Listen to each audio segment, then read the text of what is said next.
Hello friends, ಎಲ್ಲರಿಗೂ good morning. ಈ video ಬಂದುಬಿಟ್ಟು ಗುರುವಾರ ಮಾಡಿರೋ ವಿಡಿಯೋ. ಇವತ್ತಿಂದ ನಮ್ಮ ಚಾನಲಲ್ಲಿ ಡೈಲಿ ವ್ಲಾಗ್ಸ್ನ ಅಪ್ಲೋಡ್ ಮಾಡೋಣ ಅಂತ ಅಂದ್ಕೊಳ್ತಾ ಇದ್ದೀನಿ. ಆದ್ದರಿಂದ ಇವತ್ತು ಗುರುವಾರ ಆಗಿರೋದ್ರಿಂದ ರಾಯರ ಸನ್ನಿಧಿಗೆ ಹೋಗಿ ಬಂದು ವಿಡಿಯೋ ಸ್ಟಾರ್ಟ್ ಮಾಡೋಣ ಅಂತ. ಮಧ್ಯಕ್ಕೆ ಮನೆಯಲ್ಲೆಲ್ಲ ಪೂಜೆ ಮಾಡಿಕೊಂಡು ಮತ್ತು ನಾವು ಇವಾಗ ದೇವಸ್ಥಾನಕ್ಕೆ ಹೋಗ್ತಾ ಇದ್ದೀವಿ, ರಾಯರ ಮಠಕ್ಕೆ. ಈ ವಿಡಿಯೋ ಇಷ್ಟ ಆದರೆ ಒಂದು ಲೈಕ್ ಮಾಡಿ, ಹಾಗೆ ಇನ್ನೂ ಹೆಚ್ಚು ಇಷ್ಟ ಆದರೆ ನಮ್ಮ ಚಾನಲ್ನ ಸಬ್ಸ್ಕ್ರೈಬ್ ಮಾಡ್ಕೊಂಡು ಸಪೋರ್ಟ್ ಮಾಡಿ. ಹಾಗೆ ನಾವು ಈಗ ದೇವಸ್ಥಾನಕ್ಕೆ ಬಂದಿದ್ದೀವಿ. ಇಲ್ಲಿ ಪೂಜೆ ಎಲ್ಲ ಮುಗಿಸ್ಕೊಂಡು ಮತ್ತು ಅಲ್ಲೇ ಇರುವಂಥ ಆಂಜನೇಯ ಸ್ವಾಮಿ ದೇವಸ್ಥಾನ ಇದೆ, ಅಲ್ಲಿನೂ ನೋಡ್ಕೊಂಡು ಬರೋಣ ಅಂತ ಬಂದ್ವಿ. ಆದರೆ ಅಲ್ಲಿ ಸ್ವಲ್ಪ ಲಾಕ್ ಆಗಿಬಿಟ್ಟಿತ್ತು. ಇದು ಹಳೆ ಕಾಲದ ದೇವಸ್ಥಾನ, ಅದರಿಂದ ಹೀಗಿದೆ.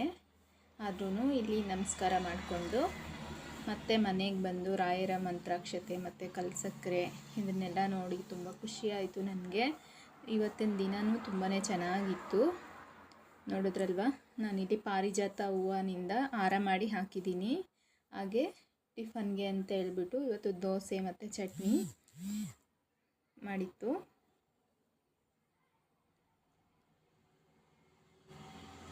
ಹಾಗೆಯೇ ಟಿಫನ್ನು ಮಾಡಿಕೊಂಡು ಸ್ವಲ್ಪ ಕೆಲಸಗಳನ್ನ ಇದ್ದಿದ್ದನ್ನು ಮುಗಿಸ್ಕೊಳ್ಳೋಣ ಅಂತ ಟಿಫನ್ ಮಾಡ್ತಾಯಿದ್ದೀನಿ. ಈ ವಿಡಿಯೋ ನಿಮಗೆ ಇಷ್ಟ ಆದರೆ ಒಂದು ಲೈಕ್ ಮಾಡಿ, ಹಾಗೆ ಚಾನಲ್ನ ಸಬ್ಸ್ಕ್ರೈಬ್ ಮಾಡಿಕೊಂಡು ಸಪೋರ್ಟ್ ಮಾಡಿ. ಈ ವಿಡಿಯೋ ಇಷ್ಟ ಆದರೆ ಎಲ್ಲ ಕಡೆ ಸ್ವಲ್ಪ ಶೇರ್ ಮಾಡಿ, ಅದರಿಂದ ನಮಗೂ ಸ್ವಲ್ಪ ಸಪೋರ್ಟ್ ಸಿಗುತ್ತಲ್ವಾ. ಈಗ ಟಿಫನ್ ಮುಗಿಸ್ಕೊಂಡು ನಾನಿಲ್ಲಿ ಟೈಲರಿಂಗ್ ಮಾಡೋದ್ರಿಂದ ಸ್ವಲ್ಪ ಕೆಲಸ ಮಾಡಿಕೊಂಡು ಇವತ್ತೊಂದು ವಿಡಿಯೋನ ಮುಗಿಸ್ತಾ ಇದ್ದೀನಿ.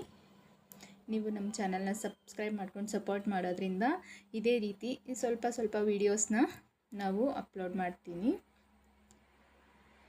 ಇದು ನನಗೆ ಪವರ್ ಮಿಷಿನ್ ಆಗಿರೋದ್ರಿಂದ ಕೆಲಸನೂ ತುಂಬಾ ಆಗುತ್ತೆ. Thank you friends. ಇದು ನನ್ನ ಮೊದಲನೇ ವ್ಲಾಗ್ ಇರೋದ್ರಿಂದ ನನಗೆ ಸ್ವಲ್ಪ ಏನು ಮಾತಾಡಬೇಕಂತ ಗೊತ್ತಾಗಲಿಲ್ಲ. ಇದರಲ್ಲಿ ಏನಾದರೂ ಮಿಸ್ಟೇಕ್ ಇದ್ದರೆ ಸ್ವಲ್ಪ ಇಗ್ನೋರ್ ಮಾಡಿ. ಇದು ನಮ್ಮ ಗಾರ್ಡನ್ನಲ್ಲಿರೋ ರೋಸಾ ಹೂವು ಗಿಡ.